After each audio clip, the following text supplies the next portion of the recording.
overall?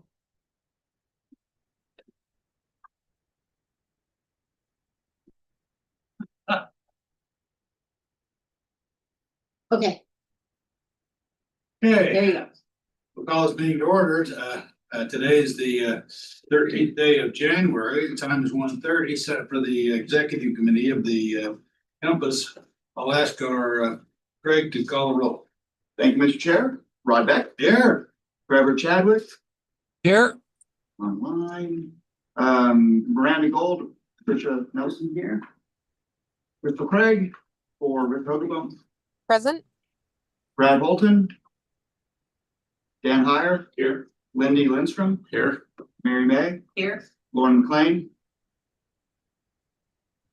Just. See her online. No, I'm here. I'm here.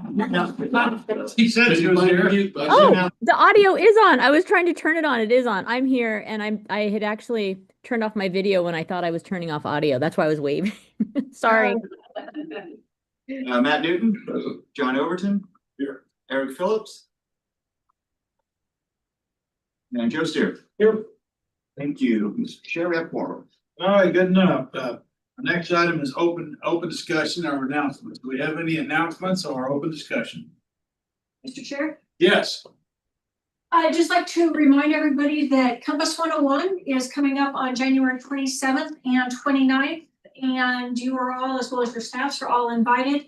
It's a great chance to learn about Compass if you're new to the agency, or to get a refresher and an update on new things that we have going on. So I encourage you to attend one or both sessions.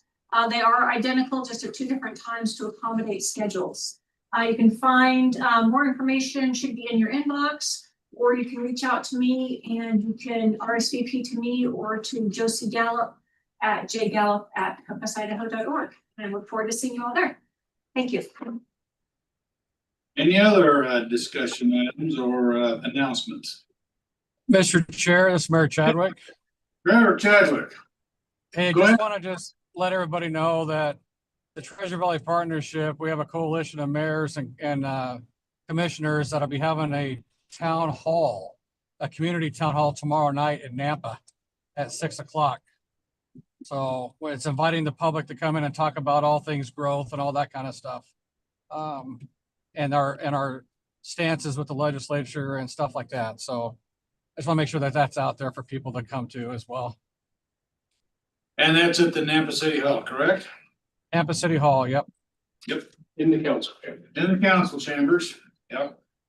And that's been the Treasure Valley Partnership has worked on that for several months. And we put out some position papers and so forth, and that's what will be discussed and presented to whoever shows up. It's town hall meeting. I'll be there. It's an open town hall. So everyone's welcome to be there. I won't be there. We have a public hearing tomorrow night, so they had to schedule right during the middle of our public hearing. And it's gonna be a long one too. That was definitely on purpose, Mr. Chairman. I get it, I get it. I agree. Probably it. Been a bit. Anyway, well, good enough. Any other announcements or open discussion? Yes, go ahead. Yeah, Mr. Chair, I had a couple things just about Compass I just want to announce. We are, for the first time, at least since I've been here, fully staffed right now. So with hiring the two new folks that started in December, we're now at the full complement. So pretty excited about that. Even the ped counter? Even the ped counter has been filled with a terrific new guy. Awesome. Well done. Literally, he's going to ride his bike up to Star and count other bicycles while he's doing it. Perfect. Perfect. That's good. Second, I just wanted to note, we have started our, I'm not sure what the term is, but every 4-year certification review process for us, quadrennial. So that will, as the timing for that gets out, we'll be putting out appointments and announcements to make sure that the board has opportunities to fully participate in all those activities as well. And then I just want to let everyone know on the executive committee that I'm meeting on Friday with the Elmore County Board of Commissioners to talk about Compass and their potential interest in joining. They approached us on this one. So sort of the first step in potentially opening those conversations with them. So I'll be describing what Compass is and kind of how we operate and so on. So that is underway. Are you gonna meet with the mayor of Mount Holmes? Well, We've met before, but yeah, as we have this first conversation with the county, then we'll start talking to the city as well. all right. All right, well, good enough. Any other discussion items or announcements? Okay, moving on to, we'll take up the consent agenda, which is just the approval of the minutes. I'll accept the motion. Mr. Chair. So move. The November 18th executive committee meeting minutes. Second. Okay. Yeah, yeah, okay, well, you've heard that, you've heard the motion, any discussion? Hearing none, all in favor, say aye. Aye. Motion carries. All right. Now we have an action item, the Compass Board meeting agenda for the next meeting. We'll have, ask Craig go through that, and then we can discuss it if we need to. Thank you, Mr. Chair. So I'll just quickly go through what is proposed right now for the February 23rd Compass Board meeting. So this, if you're following along in your packets, this starts, I don't have a page number in front of mine. 6, yes, page 6. So we have the standard, the first set of items are the standard items that we'll include as needed. So minutes, board meeting minutes, executive committee meeting minutes, finance committee meeting minutes, records for destruction. If we have anything in air quality, status report, any status report on standing committee attendance. So potentially the RTAC, and then update on any admin mods. I think we will have one administrative modification to report, and then the staff activity reports will be part of the pack as well. And then move into the agenda items. So the first one will be confirming the finance committee membership. And so just as a reminder, the chair makes new appointments to the finance committee, and the chair and I'll be meeting to talk about who the current members are and future members as well. I may have inadvertently mentioned to one of our commissioners that they're automatically on the finance committee. That's not the case. So lucky, but yeah, we'll be taking action on that as well. Then we're going to do the recognition of outgoing Compass board members that we always do in the February meeting for any that have been serving and are no longer in their positions. Then we'll have a member agency presentation from the city of Middleton. And we're keeping this on the agenda for now, but the introduction to Compass that we do is really focused on new members to the board, as well as just a reminder for board members. And so we'll block off some time for that. There's usually a little bit of judgment call where you guys give me the flexibility to add or drop something from the agenda. If it looks like we've only got a couple new members at that point, we're still waiting on some appointments and so on. If it looks like we're only going to have a couple new members, we may try to schedule that as just a briefing that we could do before or immediately after the board meeting. So we'll look at that and potentially play around with that. Next would be TIP amendment. We reviewed that and we will have that as an item. Then the approved updated Title VI, limited English proficiency and environmental justice plans. Next would be a resolution approving the Let's Ride Treasure Valley, the Plan Environmental Linkages study. So that's for the final approval from the board. Then adopting the FY 26 safety performance targets. And then I'll give an update or maybe a status report on state and federal legislative issues. That will be, the legislature's only been in session for a day and a half now. So not much to report, but I'll go over some in a presentation later today. But by then, we will have had quite a bit of activity, we think, at the state level. And probably by then, we will have seen the proposed federal legislation for surface transportation reauthorization. So I'll be able to report on that as well. And that covers it for February. Your packet does have what's anticipated as of now for April and the future.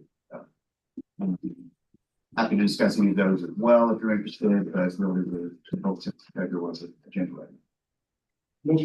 Yes, go ahead. I would move for approval of the agenda as presented with the latitude for transaction. Okay, you've heard the motion. Is there a further discussion? Hearing none, all in favor say aye. Aye. Opposed, any? Motion carries. All right. Next is the recommended Compass Board Officer slate for February meeting, because I think if I'm, unless I'm mistaken, we didn't do the treasurer at the last meeting, so we have a vacancy there. Thank you, thank you, Mr. Chair. So yeah, the action item that we'd be seeking here is for the executive committee to nominate Mayor Hogaboam from Nampa to serve as secretary treasurer. We had conversations with him before he was officially sworn in. We need to confirm, so this would still be, if he were to have some hesitation about it, I'd contact folks again. We'd hold off on putting this in the agenda, but we want to make sure that we take the action now, so we have time to put the nomination out and meet the time requirements in order to for the bylaws. And in the interim, Mary May continues to merrily serve as the chair or as the secretary treasurer.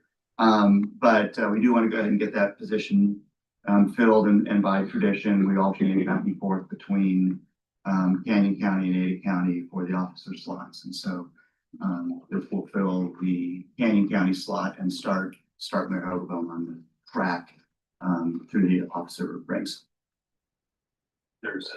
Is there any discussion, or is that acceptable? Mr. Chair, so did Mayor Hogaboam say that he was interested in the spot? If I could, yeah, he did, that, however, was like 2 days. I spoke with him like 2 or 3 days after he was elected and not yet in office, but I do think that is still planned, but we want to actually confirm with him before we move forward. And so I'll be reaching out just to confirm with him. Just been trying to let him get settled in before doing that. Okay, well, it's further discussion, or if there's a motion, I would accept the motion. Motion would be to accept Mayor Hogaboam as our treasurer. So moved. Second. I don't know who made the motion. I heard a second over here. Did you get it? It's between either Matt or. I did. We have 3 motions in 1 second. Okay, you can. Don't need to vote. Okay, well, we're gonna vote. All right. Well, you've heard the motion, and I guess we'll get it figured out on who made the motion, but you made the, Mary May made the second. Is there any more discussion? I think you need to recognize that this is a beginning to reach to this level in encompasses, goes up through the ranks. So is there any more discussion on this position? Of course, we'll have to reach out and confirm with the mayor that he's interested in this position, because you haven't talked to him since right after his election, or just before. Correct, and he was interested at that point in time, but we'll get that confirmed before the 23rd meeting. All right, I'm gonna ask for a vote. All in favor of the motion, say aye. Aye. Any opposed, any? Rod's opposed? Nope. Okay, all right, motion carries. So, moving on. These are an information discussion items, board of directors, April through October meeting conflicts. Go ahead. So thank you, Mr. Chair. Yeah, the issue here for for these two meetings is there are conflicting meetings.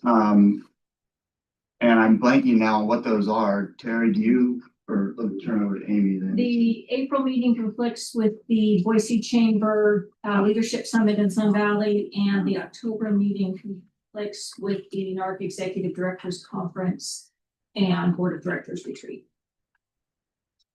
And so what we would be looking, thank you, Amy. And so what we'd be looking for then, this is the chair prerogative to do. And so just open it for discussion, but we'll to set the dates to have those, to shift those meetings probably by 1 week.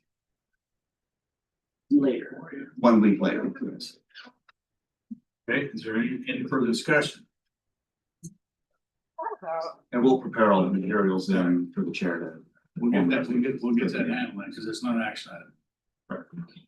Okay, next up is status report. We're gonna give Craig a half hour to go through it. Huh. And okay. Terry, can you go ahead and bring up the presentation? I have just a couple of slides, a few slides to get through, just to show sort of some of the issues. As I'm sure a lot of you are probably already aware of this. Okay, are we screen sharing? Mayor McLean and Crystal and you guys can see the screen? Okay, good, thank you. All right, so but here's the fun part. I'm gonna go ahead and just advance it. Here, No clicker. okay, try that. There we go. I did check it. All right, so I'll just give a quick update on activities that I've been doing and what we're starting to hear just over the past few weeks. So I've been having legislative meetings. Our consulting lobbyist or consulting government affairs, the government affairs consultant has been very helpful in getting these set up. So I've had a number of meetings now with individual legislators. And we'll be setting up even more of those. We're planning a few days over the next couple of weeks where I'll go and then we'll just kind of walk around. They'll just kind of walk around for quick meetings around the Capitol with key legislators. We're really focusing on the relevant committees for us. And then they're also starting to arrange meetings with some of our partner stakeholders. So other groups that share an interest in the same kinds of activities that we tend to, and we tend to ally pretty well with them. The date of our statewide legislative reception will be February 5th. We'll have the time locked down soon. That'll be, there's another event that's a regular dinner for folks so we'll be late afternoon. So there's plenty of time for legislators to come to this event and then go get to their other regular one, but we're officially on their social calendar, I guess is what they have now. We're locking down the venue. We've got a couple of options that are sort of left in the mix for the venue, and we'll get that locked down and have official appointments and holds out soon. But we are on the legislative calendar now. That's also the day that the other MPO directors will be in town for the regular meeting that we host, the urban balancing meeting. And so they'll be here as well and able to participate. So hopefully that'll broaden and we'll be able to generate statewide interest. Each one of the ITD districts now has an MPO, and so there should be pretty good interest, and my colleagues are all interested in attending as well. Other stakeholders' legislative proposals that are out there, and we don't have specific language on these yet, but we know that they are in the works. So the first one I just want to note is a proposal to change the STAR revenue program. I think I may have mentioned this before, but this is basically the idea here. So for those who don't know exactly what STAR program is, it's the sales tax anticipated revenue, I believe. And it's basically, it's a way for a developer to make improvements and then get the costs reimbursed through sales tax increases on property that they're generating. There is, however, a cap right now, and the proposal here is to increase that cap to up to 100 million. I think it's 35 million right now, and it would go to 100 million. As I believe it's a statewide cap. So we're waiting on the actual language. It should come out soon. And that's one that we'll probably be seeking the board to support as well. And then Senate Bills 1140 and 1144, which have received a lot of attention from stakeholders. We do know that there are commitments out there from legislative leadership to make some adjustments or corrections to those two bills or to those two laws. And again, we don't have the exact language, but those are in the works as well. And as soon as I get that, I'll be sharing that with the executive committee too. An emergent opportunity. So from the conversations that I've been having, and then our lobbyist, as our lobbyist team, as they're meeting with others, have been, sort of probing about this.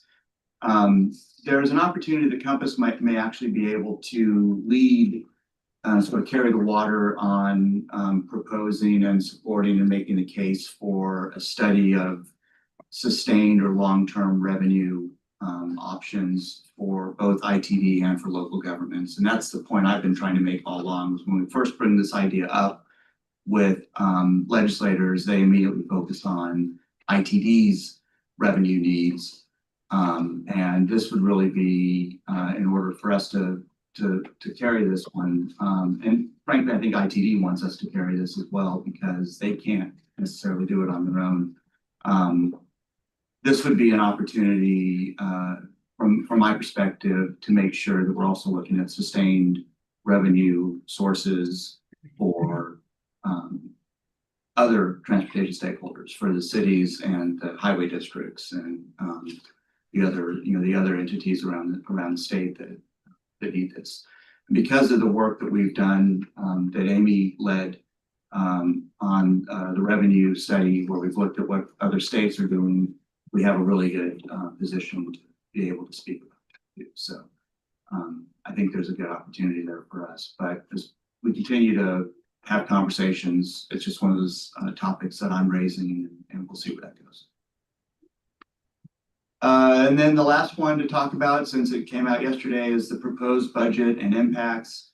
I've got a couple of graphics that I'm going to show, but the takeaways, frankly, we're still waiting to really unpack. I mean, it's a day old, but we're still waiting to unpack it. But the numbers that we've heard are not particularly encouraging as it relates to transportation.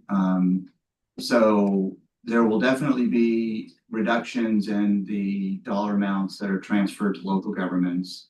But the scale of that is a bit unclear as of today. Still waiting to look at the actual language and to see exactly where that's coming from. But it's anywhere from 45 million to 110 million statewide going to local agencies that would be reduced for the next fiscal year. So pretty significant impact. And kind of, again, it sort of makes the case that we need a sustained and separate revenue path out there as well. Did you say 110 million, up to 110? Well, it's actually, yeah, that's the amount that I've heard going for local transfers to local projects, local agencies.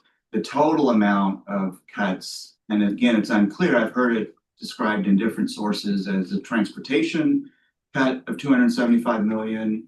I've heard it described as a transportation and infrastructure cut of 275 million. So it's unclear exactly what that looks like.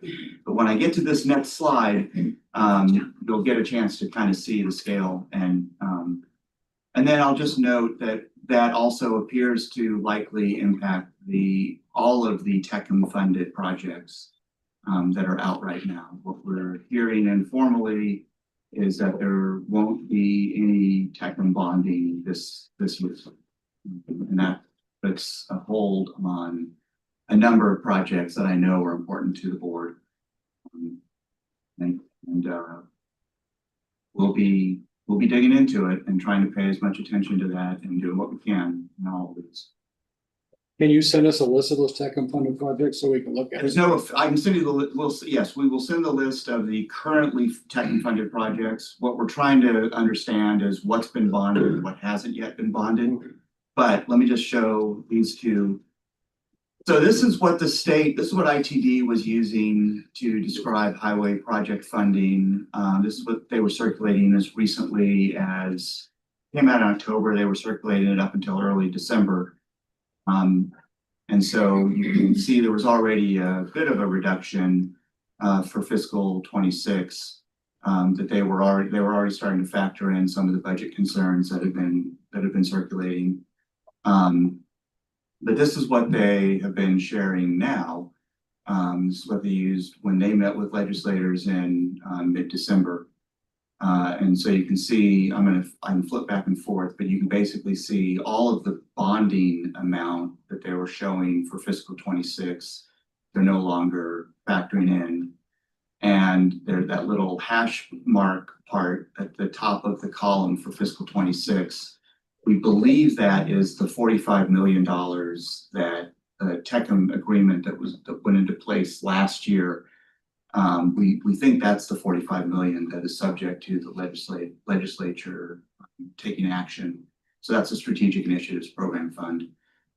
We think that was part of what the governor recommended not moving forward with in the budget this year. So again, as we start to unpack all of these, we will share that information, and I'll probably put out at least a weekly just an update of some type to the executive committee, and then depending on the topics to the board as a whole as well. But again, it's, this is all very, very new, but we're paying a lot of attention to it, and because of these potential impacts. So just to briefly then get to this topic of the revenue study. So I pitched this idea. I first started pitching this idea when we had our legislative forum event. Just a note on that, really appreciate all of the board members who came to that. We had heard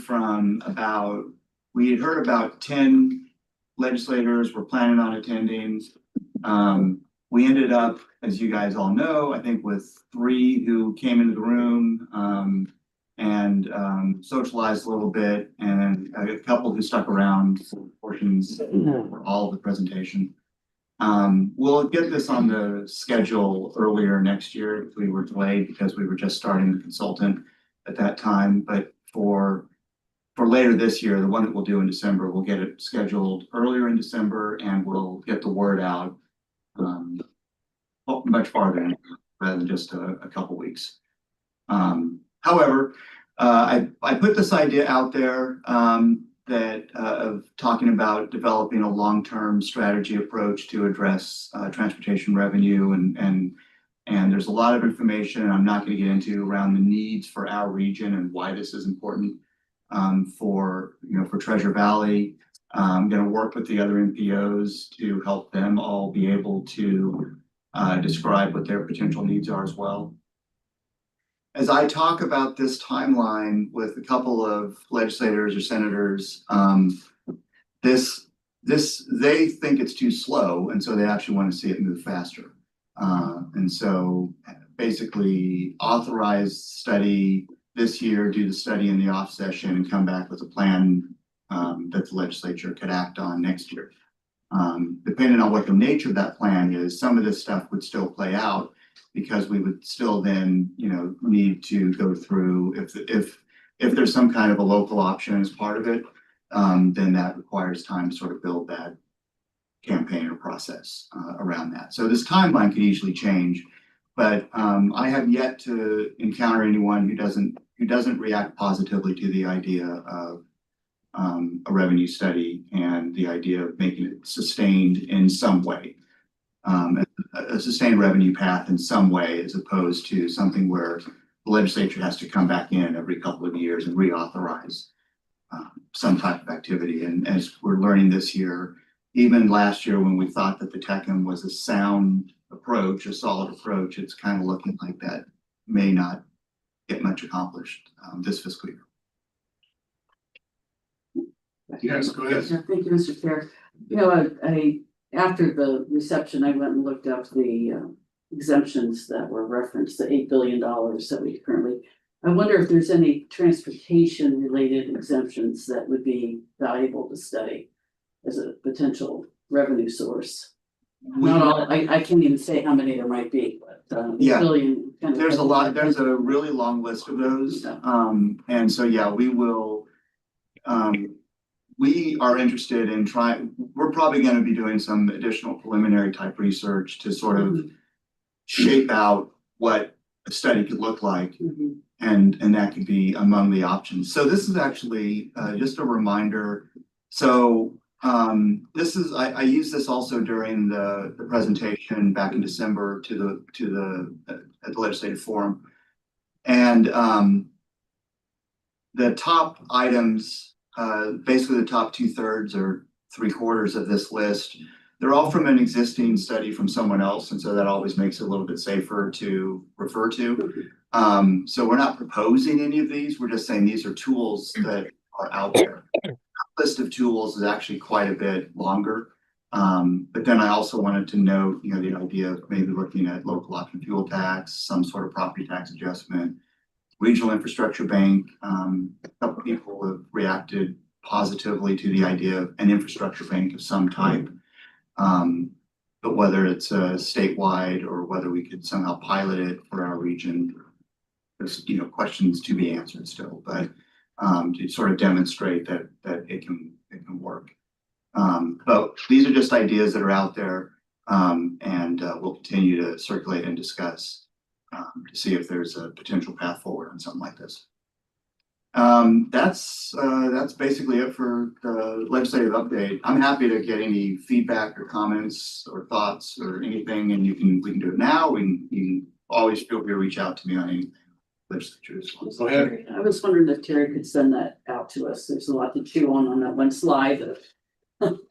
Yeah, let me, Expensive I mean, this is public now, so I think it's probably out there. I may have been stretching it. It was initially shared in confidence from ITV, but that was back in December, and I think it's public now. Okay. So let me just confirm quickly with ITV, but yeah, well, I don't, Preliminary. it's out there. I mean, the thing is, it's out there, so they may have tweaked it or changed it or updated it themselves since they're getting, more up-to-date information from the governors. But I'll get it out in the next day or so. Thank Any other questions or discussion on the legislative status report? Go ahead. Nope, apparently not. Okay, moving on. Our next meeting will be on the 10th of February. That will be the executive board meeting just prior to the full board meeting, which is the 3rd. Yes, 3rd of February. All right. Moving on, we're to adjournment. Is there a motion to adjourn? I'll make that motion. The motion. We have a second. We have a second motion. Okay. All in favor of the motion, say aye. Aye. Motion carried. Aye. Adjourned. Thank you. Thanks, everyone. I think it's okay. I didn't think I made it.